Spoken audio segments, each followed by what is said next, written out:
Welcome dear rockets, कैसे हो आप सभी। तो लास्ट पार्ट में हमने सियोन के बारे में जाना था, जो कि मरे हुए लोगों का स्टूडियो चलाता है। वहां पर आत्माएं आती है अपनी आखिरी इच्छा पूरी करवाने के लिए, लेकिन सियोन की जिंदगी में लगे हुए शाप के कारण वो 35 साल का होते ही मारा जाएगा। इसी सफर में सियोन की मुलाकात हैन नाम के लॉयर से होती है, जो कि काफी मिस्टीरियस लड़की है। उसकी शक्ति की वजह से जब भी वो सियोन के साथ होती है ना, तो आत्माएं सियोन से दूर भाग जाती हैं। तो आखिर हैन का क्या राज है और क्या सियोन 35 साल का होते ही मारा जाएगा, ये तो हमें आगे पता चलेगा। अब इस पार्ट की शुरुआत में हमें सियोन के बचपन का सीन दिखाया जाता है, जहां पिता के मरने के बाद सियोन अपने अंकल के साथ रहता था। लेकिन जब उसके अंकल का 35 साल पूरा होने वाला था, तो वो घर छोड़कर दुनिया के किसी और जगह चले गए, इस उम्मीद में कि शायद दूसरी जगह जाने के बाद वो शाप से बच जाएं और 35 साल होते उनकी जान ना जाए। तो वो सियोन को भी साथ चलने को कहते हैं, लेकिन वो मना कर देता है। और इसके बाद से ही सियोन ने अपने अंकल को कभी नहीं देखा। उसे तो ये तक नहीं पता कि उसके अंकल 35 साल होते ही मारे गए या फिर अभी भी इस दुनिया के किसी कोने में जिंदा छुपे हैं, कुछ नहीं पता। अब प्रेजेंट टाइम में सियोन हैन से कहता है कि ये क्या चीज तुम्हारे अंदर से निकल रही है जो आत्माओं को दूर भगा रही है, बताओ।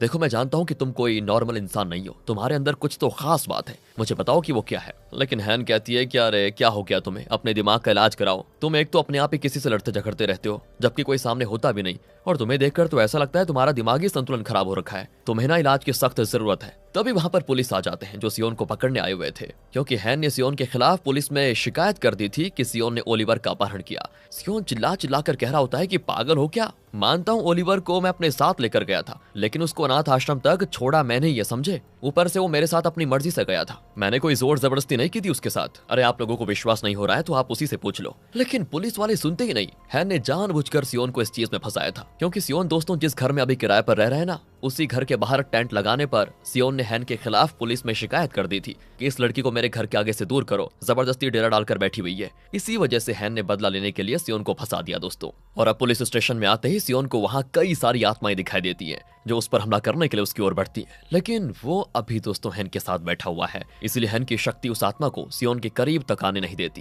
ये देखकर सियोन हैन से और ज्यादा चिपकने की कोशिश करता है, ताकि आत्माएं उसका कुछ न बिगाड़ पाए। लेकिन हैन भी कहते कि देखो देखो, मुझसे जरा दूर हो जाओ, नजदीक आए तो छेड़खानी का केस ठोक दूंगी, बता रही हूँ। इतना कहकर वो सियोन से दूर जाकर बैठ जाती है। पुलिस ऑफिसर सियोन से कहता है कि कोई बंदा है तुम्हारी पहचान का, तो उसको लेकर आ जाओ, ताकि तुम्हारी जमानत करवा पाए, वरना जेल में जाना पड़ेगा। सियोन बेचारा जून को फोन लगाता है, लेकिन वो फोन नहीं उठाता, वो कहीं और मस्ती में लगा होता है। इसलिए पुलिस वाले सियोन को जेल में डाल देते हैं, जहां पर कई सारी आत्माएं सियोन के अंदर आने का इंतजार कर रही थी। सियोन की तो डर के मारे हालत खराब हो जाती है। वो हैन से कहता है कि प्लीज मुझे माफ कर दो और ये केस वापस ले लो, वरना ये सब मुझे मार डालेंगे। हैन कहती ठीक है, मैं ये केस वापस ले लूंगी, लेकिन पहले बताओ कि हवा में लड़ाई क्यों करते रहते हो तुम, ये क्या तुम्हें भूत वगैरह दिखाई देते हैं। सियोन कहता है कि हाँ बिल्कुल ठीक कहा तुमने, मुझे भूत दिखाई देते हैं और मैं भूतों का फोटोग्राफर हूँ, जो उनकी आखिरी इच्छा पूरी करता है। अब तो मुझे बाहर निकालो प्लीज। अब जाहिर सी बात है दोस्तों, भूतों की बातों पर कौन विश्वास करेगा। तो ये सुनकर हैन और पुलिस वाले दोनों सियोन पर हंसना शुरू कर देते हैं कि पागल हो गया ये। हैन जैसी वहां से जा रही होती है कि सियोन उसका हाथ पकड़ते हुए कहता है मुझे छोड़कर मत जाओ, मुझे तुम्हारी जरूरत है। लेकिन तब भी हैन वहां से चली जाती है। पर घर आकर वो सिर्फ यही सोचती है, क्या सियोन सच कह रहा था कि उसे भूत दिखाई देते हैं।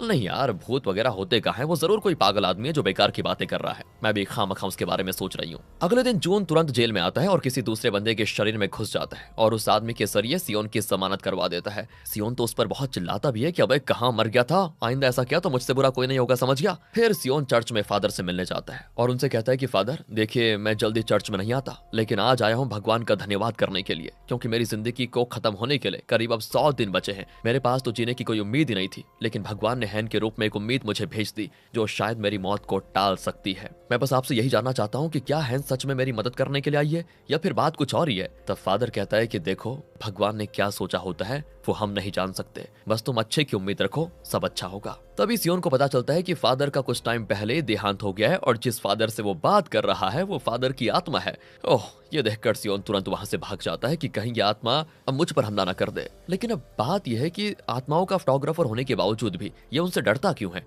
और आत्माएं उसे मारने की कोशिश क्यों करती हैं, आगे पता चलेगा दोस्तों, इतनी जल्दी नहीं। अब सियोन हैन से मिलने उसके टेंट में आ जाता है, लेकिन वहां वो मौजूद ही नहीं होती। सियोन तब हैन की दादी से कहता है मुझे हैन से मिलना है, कब तक आएगी कुछ पता है आपको। लेकिन दादी बात को टालते हुए कहती है कि मैंने सुना है तुम एक फोटोग्राफर हो और अगर तुम अच्छी सी मेरी फोटो खींचोगे तभी मैं बताऊंगी कि हैन अभी कहां पर हो सकती है। इसलिए सियोन उनकी फोटो खींचते हुए उनसे पूछता है कि क्या कभी आपने हैन के साथ कुछ अजीब होते हुए देखा, जैसे कभी उसने कहा हो कि उसको भूत वगैरह दिखाई देते हैं, ऐसा कुछ। अभी दोस्तों सियोन के मन में ये चल रहा है कि हैन मुझसे झूठ बोल रही है, उसका कोई ना कोई राज तो है जो वो बताना नहीं चाहती, इसीलिए वो दादी से पूछ रहा है डायरेक्टली तो दादी कहती नहीं, ऐसा तो हैन ने कभी नहीं कहा, लेकिन उसकी जिंदगी बड़ी मुश्किल से गुजर रही है। बचपन में ही कार एक्सीडेंट में उसके माता पिता मारे गए, अकेली बच गई थी बेचारी, तब से मैंने उसको पाला है। ये जानकर सियोन को काफी बुरा लग जाता है कि हैन भी उसी की तरह इस दुनिया में अकेली है। तो इसके बाद वो दादी का फोटो खींचता है तो दादी उसे हैन के ऑफिस की लोकेशन बता देती है जहाँ वो अभी हो सकती है। इसीलिए सियोन उससे मिलने तुरंत उसके ऑफिस आता है और उससे कहता है कि रुको, मेरी बात सुनो। तुम्हें शायद मेरी बातों पर यकीन नहीं हुआ होगा, लेकिन मैं सच में भूतों को देख सकता हूँ और तुम्हारे अंदर भी पक्का कोई ना कोई ऐसी बात है जिसके बारे में तुम नहीं जानती।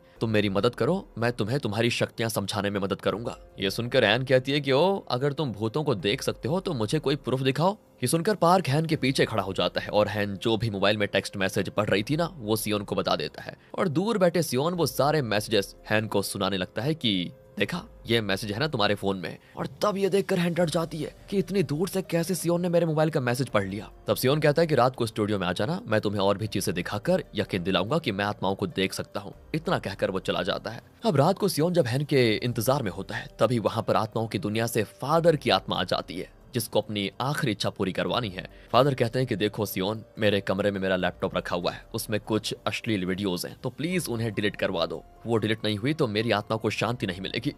ये सुनकर तो सियोन भी हैरान हो जाता है कि मैं तो फादर को स्वामी समझता था, लेकिन ये तो ठरकी निकला। इसीलिए वो पार्क और जून के साथ मिलकर प्लान बनाता है कि कैसे लैपटॉप से वीडियोस को डिलीट किया जाए। दूसरी ओर हैन की दादी के पास एक महिला आकर कहती है, सुनिए, मैंने सुना है कि हैन को प्रोसिक्यूटर ऑफिस से बाहर निकाल दिया गया है और अभी वो किसी दूसरे लॉयर के अंडर काम करती है। सच है क्या ये सुनकर हैन की दादी काफी ज्यादा परेशान हो जाती है कि हैन ने तो मुझे बताया ही नहीं कि उसको जॉब से निकाल दिया गया है। तब से मैं तो यही सोच रही थी कि आलसी होने की वजह से उसने काम छोड़ दिया। मैंने तो बेचारी को कमरे से बाहर भी निकाल दिया, जबकि वो बेचारी खुद कितनी परेशान है, मैं समझ ही नहीं पाई। नहीं, मुझसे गलती हो गई, अब मैं हैन को ज्यादा उस टेंट में रहने नहीं दूंगी। तो अब रात को हैन स्टूडियो में आती है जहां उसके लिए चाय वगैरह लेकर पार्क और जून आते हैं। वो उन दोनों को तो नहीं देख पाती, लेकिन हवा में उड़ रही चाय के कप को देखकर समझ जाती है कि सियोन सच कह रहा था कि वो आत्माओं को देख सकता है और आत्माएं यहाँ पर मौजूद भी हैं। तब सियोन कहता है, देखो, तुम खुद नहीं जानते कि तुम्हारे अंदर कैसी शक्ति है, लेकिन जो भी है वो उन आत्माओं को दूर कर सकती है जो मुझ पर हमला करने की कोशिश करते हैं। अब हैन कहती है, एक बात बताओ, तुम तो आत्माओं के फोटोग्राफर हो, उनसे बात कर सकते हो, फिर वो तुम्हें मारना क्यों चाहती हैं?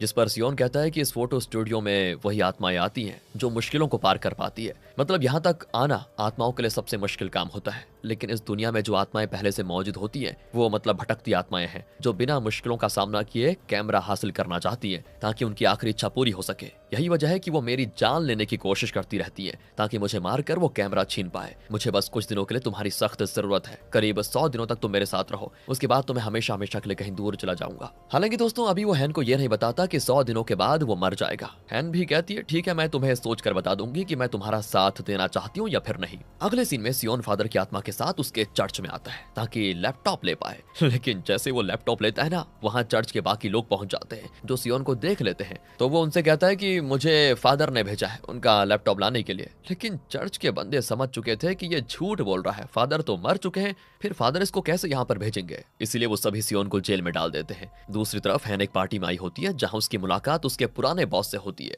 जब वो मतलब प्रोसिक्यूटर ऑफिस में काम किया करती थी उस समय की बॉस की। दरअसल एक बार हैन के पास किसी बंदे का केस आया था। हैन ने उस केस को सॉल्व करने की कोशिश की। वो बंदा कहता रहता था कि मैंने कुछ नहीं किया, मैं निर्दोष हूँ, लेकिन उस समय सबूत ही हैन को ऐसे मिले थे कि उसके आधार पर उस बंदे को फांसी दी गई। पर बाद में पता चला कि वो बंदा सच में निर्दोष था। इसी वजह से उसके बॉस ने हैन को निकाल दिया और ये भी कह दिया कि लॉयर बनना तुम्हारे बस की बात नहीं है, कभी तुम्हें कोई बड़ा केस नहीं मिलेगा, तुम बस ये छोटे छोटे केसेस सॉल्व करना हमेशा। अब आज वही बॉस हैन को देखकर कहता है कि अभी भी केस मिलते हैं या फिर कुछ और धंधा खोल लिया है तुमने, लेकिन हैन उसको कोई जवाब नहीं देती, बस उससे हाथ मिलाकर चली जाती है। इधर सियोन हैन को पुलिस स्टेशन बुलाता है ताकि लैपटॉप चोरी होने के आरोप से वो खुद को बचा पाए। पुलिस वाले सियोन से कहते हैं कि अगर तुम्हें फादर ने भेजा था तो बताओ कि लैपटॉप का पासवर्ड क्या है, तुमने बता दिया तो हम तुम्हें जाने देंगे। ये सुनकर सियोन फादर की आत्मा से पासवर्ड पूछता है जो कि उसको याद ही नहीं था। सियोन कहता है कि अरे मेरी जिंदगी तुम्हारे हाथों में है, जल्दी याद करो वरना मेरी वॉट लग जाएगी। और तब किस्मत से फादर को उनके लैपटॉप का पासवर्ड याद आ जाता है, क्योंकि वो हमेशा फिंगरप्रिंट से लैपटॉप खुला करते थे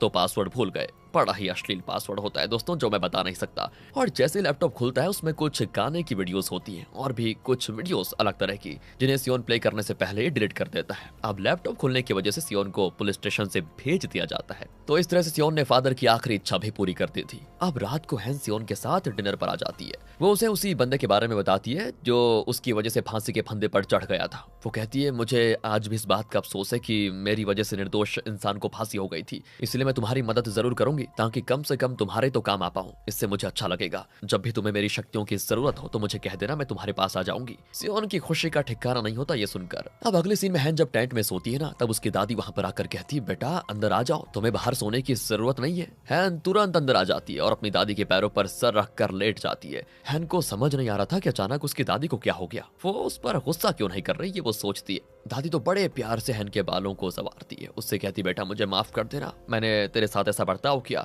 पर वादा करती हूँ कि मैं मरते दम तक तेरी हर परेशानी में तेरे साथ खड़ी रहूंगी। और पता है आज मैंने तेरा फेवरेट खाना बनाया है, जल्दी से खा लेना। हैन आज इतनी खुशी महसूस कर रही है ना, जितना कि इससे पहले उसको कभी हुई नहीं। लेकिन दादी उसको नहीं बताती कि प्रोसिक्यूटर ऑफिस के बारे में उनको पता चल चुका है। अब अगले दिन हैन की दादी अच्छे से खाना बनाकर हैन के बॉस के पास जाती है ताकि उससे रिक्वेस्ट कर सके कि वो हैन को दोबारा से नौकरी पर रख ले। लेकिन बॉस तो उनकी तरफ देखता तक नहीं और बाकी सिक्योरिटी गार्ड्स को ये कहता है कि दादी को बाहर निकाल दो। बेचारी दादी काफी दूर से यहाँ पर आई थी और ऐसे बाहर निकालने पर उनका दिल टूट जाता है। वो जैसे घर की ओर जाने वाली होती है तभी उनको दिल का दौरा पड़ जाता है और मौके पर ही दोस्तों उनकी जान चली जाती है। बहुत बुरा हुआ बेचारी के साथ। इसके बारे में जैसे ही हैन को पता चलता है वो भागते हुए घर की ओर जाने लग जाती है, अपनी दादी के साथ बिताए हुए पलों को याद कर रही होती है। आगे तो वो बढ़ रही थी लेकिन उसके पैर जवाब दे जाते हैं। उसके अंदर खड़े होने तक की हिम्मत नहीं होती कि आज ही तो दादी इतने प्यार से मुझसे बात कर रही थी और आज ही वो हमेशा हमेशा के लिए मुझे छोड़कर चली गई। ऐसे ही सड़क पार करते करते हैन सड़क के बीच में ही बैठकर रोने लगती है।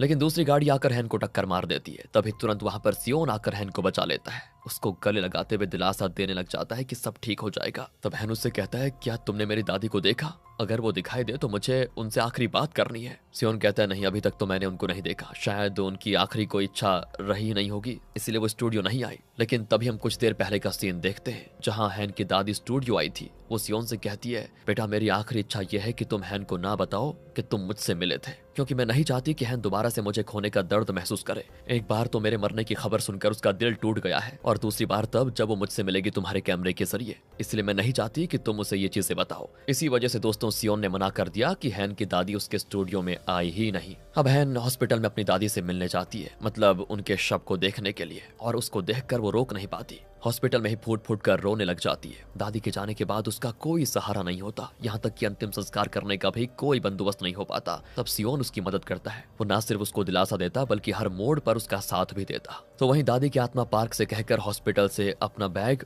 और अपनी जर्नल मांगती है, जिसमें दादी ने उन सारे लोगों का हिसाब लिख कर रखा हुआ था जिसको भी उन्होंने उधार दिए थे। उनके मरने की खबर को सुनकर वो जरूर आएंगे, इसीलिए अब सियोन को वो जर्नल हैन को देना होगा ताकि हैन उनसे उधार दिए पैसों को इकट्ठा कर पाए जो आगे उसकी जिंदगी में काम आएंगे। वहीं हैन जब अपनी दादी का बैग ढूंढती है तो वो उसे कहीं दिखाई नहीं देता। सीसीटीवी चेक करने पर उसको पता चल जाता है कि कोई आत्मा उस बैग को उठाकर लेकर गई। हैन समझ जाती है कि ये काम सियोन का ही होगा। वो जरूर मेरी दादी को देख पा रहा है लेकिन मुझे बता नहीं रहा, इसीलिए वो सीधे स्टूडियो पहुंच जाती है और अपनी दादी को आवाज लगाते हुए कहती है, मैं जानती हूँ दादी कि आप यहीं पर हो, आप मुझे सुन सकती हैं, प्लीज मेरे सामने आइए। मैंने ऐसी कौन सी गलती कर दी जो आप आखिरी बार भी मुझसे मिलना नहीं चाहती? आपको हमेशा से स्प्रिंग्स के सीजन्स में फूलों को देखना अच्छा लगता था ना, मैं कभी आपको लेकर नहीं गई, प्लीज एक बार मेरे सामने आ जाइए, मैं आपको घुमाने के लिए लेकर जाना चाहती हूँ। और ये सुनकर उसकी दादी वहीं पर रोने लगती है। वो तो बहुत चाह रही थी कि वो हैन से मिले, लेकिन हैन को ही तकलीफ होगी मिलने के बाद, इसीलिए वो आखिरी बार भी उससे नहीं मिलती। लेकिन सियोन के जरिए वो हैन से कहती है, हाँ मैं यहीं पर मौजूद हूँ